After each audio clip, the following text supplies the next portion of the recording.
What is up, all you GBA type fans? This is Tom. I'm here bringing you guys my Week 10 match against Steve, aka Battler X, aka Captain Thunderpants of the Milwaukee Sawsbucks. This match, for anyone who doesn't really know, is against two of the longer, probably the longest lasting GBA coaches. Steve and I have been around since Season 1. We've been involved every season, and overall, I don't think there has been a season where he and I have competed that we haven't necessarily played. So I am excited for this match. I do always look forward to playing Steve, aka Battler X. That's because A, he and I are friends, and B, the games are always interesting and fun, and that's what I look forward to every single season. So we're gonna look at his team. We see he brings Xurkitree, Kartana, Starmie, Meloetta, Kommo-o, and Incineroar. Now I don't see Mimikyu, so that means that power up punching on Azelf is uninhibited. Don't see Licky Licky or Lycanroc like I kind of expected. Don't see Swampert, so Grass move on Thundurus is unnecessary, but good prep. And then finally, we don't see Hariyama, and I'm actually kind of okay with that, because seeing Kommo-o over Hariyama, it's not as scary for me. Granted, I think that Hariyama would have put more pressure on Celesteela. The combination of it, I think Incineroar and Hariyama could have pretty much busted through Celesteela pretty easily. But Kommo-o is there. I think he could use it once Gardevoir goes down. But obviously I have Celesteela for the likes of Kartana as well. Nidoqueen for Xurkitree. Starmie and Incineroar might be a problem. I gotta figure out what the set is on Incineroar. And finally Meloetta. I can kind of take that on with Gardevoir, even Thundurus to an extent. But I look at his team, and I consider, well, I'm not going to lead with Nidoqueen. I'm not going to lead with Celesteela. I'm not going to lead with Thundurus, in case he leads with Starmie, in case he leads with something like Kartana. What I'm going to do is I'm going to lead off with Azelf. I think I outspeed all of them. And I can just U-turn out, and if he wants to lead off with Incineroar, I can then go right out into Celesteela. So I'm going to lead off with Azelf. I think to myself, yeah, just probably going to U-turn. That's pretty much the thing that makes the most sense to me. He's going to lead off with Incineroar.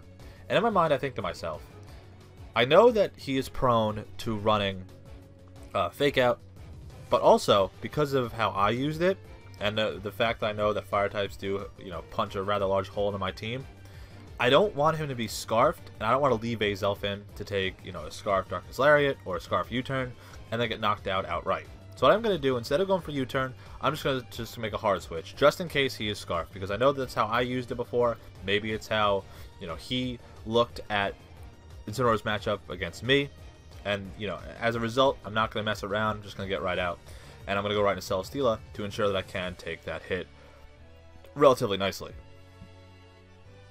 That's what I'm going to do. Go out and Celesteela. And we see that he's going to go for Darkest Lariat. And I don't know the item on this thing yet. I guess we'll see next turn. But the nice thing about the Celesteela being max HP and max defense is that Darkest Lariat doesn't do that, a whole lot. Maybe 25%, and that's coming from probably Jolly, maybe Adamant, Incineroar. He's going for Flare Blitz. We see he's not choiced, so I could have stayed in and went for U-turn, got some damage off, but don't think it really did matter. He's going for Flare Blitz. I am going to live as a result of the defense and HP investment. I'm going to go for Leech Seed. Would have sucked if I missed that.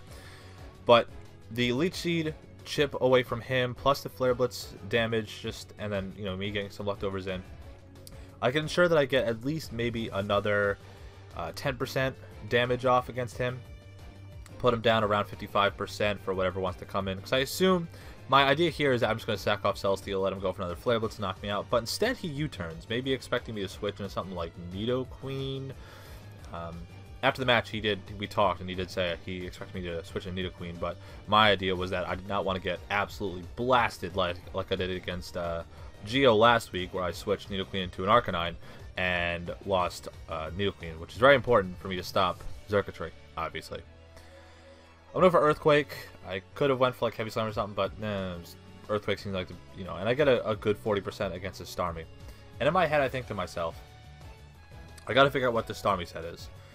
If it's Life Orb, I could take a hit on this, Gardevoir can take this hit based on its, its sheer Spadef, and nothing else on my team really wants to come in. The Dual Stab obviously threatens out Nidoqueen. If this thing is analytic, I can't go into Thundurus because it would just knock me out outright, even if I went for Hydro or Psyshock or Ice Beam. So I would have to come into Thundurus on a free switch, not on a switch in. Obviously, you know, nothing else on my team really wants to take it. Azelf will die, Doggo will die. So I go into Gardevoir just to see what his item is, and we're going to see here that I'm going to go into Gardevoir. I know this is my Scarfer. I know this is a great check to Komodo, but I can't really let anything else take a hit. We're going to see I get the Analytic back. I see Analytic, and I go, okay, if he's Analytic and he's Life Orb, I could take this Hydro, and then I could, you know, get a good damage off with Moonblast. No! He is Analytic Specs. So, once I see that, I think to myself, well, crap. Because now my fast Ermon, then this thing, just died. But I can knock it out, or I can just go right for Thunderbolt. But that also means that I have to kind of risk a speed tie with Azelf against the Starmie later on this match. Gonna go for T-Bolt. As he brings in Incineroar. The Incineroar takes that way nicer than I expected. And I'm just going to go for a second one. Basically, I figure out right here that he is, in fact, AV. That was a roll. Partially, I think it was like upwards. I think I got like a higher roll with that T-Bolt. But overall, you know, he could have knocked me out with Flare Blitz. But, I mean, I just had to attack what was in front of me. Again, that thing was such a problem that I could not let anything come in. And even Celesteal, I didn't really want to take that damage. He's going to trick me. I was talking to him afterward. And he stated that basically the thought was that I was going to switch out to Celesteal on Meloetta. Now, while I guess that kind of makes sense, I didn't necessarily want to, you know, take anything against Celesteal. So I wanted to use it to kind of like sack off later on, maybe against like the Komodo or something. But he ends up tricking me to Scarf, and you're going to see that is going to play a large role later on. I am now Scarf Thundurus. I lose the AV, but now this thing becomes a win con because I am now faster than Starmie after I've confirmed that it is in fact Specs. In addition, I think that I am now faster than his entire team. So I am going to U-turn. My idea here was just T-Bolt, you know, outside kill the Incineroar. Then I'm going to U-turn out, get a good chunk of damage off on the Meloetta, which will then allow me to go out into Azelf, and then I can go for another U-turn, or I can go for knockoff and you know, knock off this Meloetta. I'm going to go for U-turn. There was a roll in this, but I think I had enough attack investment if he didn't have any bulk. I mean, I was calcing for a sub-CM set, so like a max HP set with a bit of speed to outspeed a lot of my base 60s. And if that was the case, I don't think I would have knocked it out with U-turn, but we see, I guess, because, you know, he dumped off the Choice Scarf, he was just like max special attack, max speed. So I just knocked it out with U-turn. Could go for knockoff there, but that would have allowed him to get into Xurkitree, you know, relatively risk-free. And he would just be able to get like a free Tail Glow or a free Z Electric Terrain. I switch out, I U-turn. This is basically just me U-turning out. U-turn, Thundurus, U-turn, Azelf. And I go right into the primary check to the Xurkitree. Here I was expecting Z Hypnosis. And we see he does boost his speed, so it was one of the two. But it ends up being Z Electric Terrain. So he's going to boost his electric moves. Also kind of boost mine too. But Nidoqueen is here for a reason. I do know that this was my primary check to the Xurkitree, and I know that if he's not running a lot of HP investment, I can knock it out with an Earth Power. If not, I'll knock it down super, super low. The Yachi Berry, I take no damage there. I could have went for T-Spikes here, but in my mind I was thinking, if I went for T-Spikes, and he went for Tail Glow there, even with the Yachi Berry, I really don't want to risk that. So instead I just knock it out. I want to get rid of Xurkitree right in front of me, and then just kind of keep the match moving along. He goes into Starmie. I'm going to sack off Celesteela, get a free switch for me into my Thundurus. At any point in time, if he had missed a Hydro, or even just wear out his Hydros that he's using, then I could have been in like a better position. But the bottom line is that just sack something, get into Thundurus, and allow me to then just click T-Bolt and knock something out.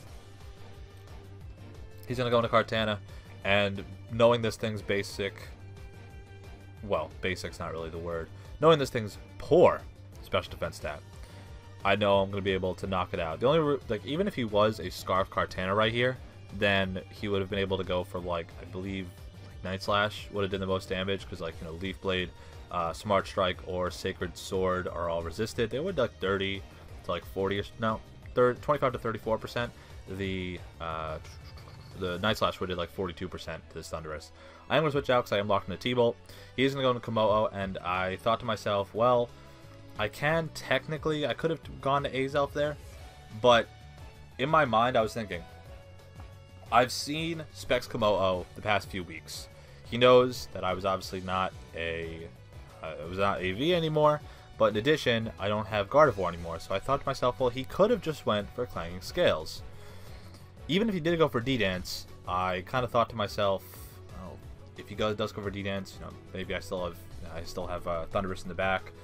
But I end up going to Nidoqueen, and this does kind of throw off my game a little bit as he goes for D-Dance, because like I don't know what his moves are. He could be like Poison Jab, D-Dance, Dragon Claw, Fighting move. But then he goes for a second one, and I thought to myself, well, he's probably already faster than Azelf, because obviously Azelf's not Scarfed. Could went right into Azelf there, and I was just kind of worried, because if he did have like the Psychic Resist Berry, then I wouldn't be able to knock him out if he did get the damage reduction. But he goes for Dragon Claw, or he goes for Double D-Dance, then Dragon Claw. He's gonna knock out Nidoqueen, and I'm kind of reeling here, because if he is, you know, upwards of 220 speed Jolly, he outspeeds Thundurus. Gonna go to Doggo here. Don't even bother clicking Outrage, because I suspect here that he is faster than me.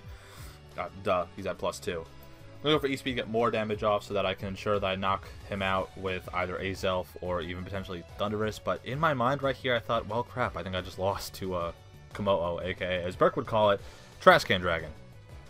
I'm gonna go into Thundurus, and I'm just gonna click Psychic and hope, you know, well, I think I lost right here, and that's pretty much the game. But oh no, just kidding.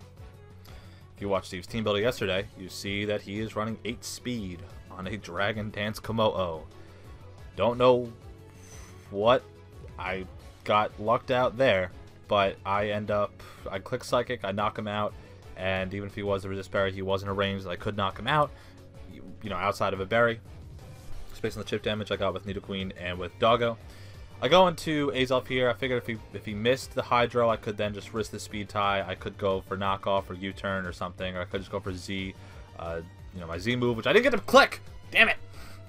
But I go to Thundurus. I'm just gonna knock him out with T-Bolt, and because of the Scarf that he gave me from Meloetta, I end up winning this match. I think that, in a way, I don't think I deserve this win. I'm not going to complain about it, but obviously there are circumstances in this game that were a little questionable. Getting the Scar from Meloetta, the Double D-Dance from Komodo, which, you know, if it was, like I said, a jolly 220 speed or so, Komodo, I would have lost just outright from there. So I turned a 1-0 or a 2-0 loss, which is what I expected, into a 1-0 win. But great game, Steve. I think that was probably the closest game that Steve and I have ever had, and certainly an enjoyable one on each end.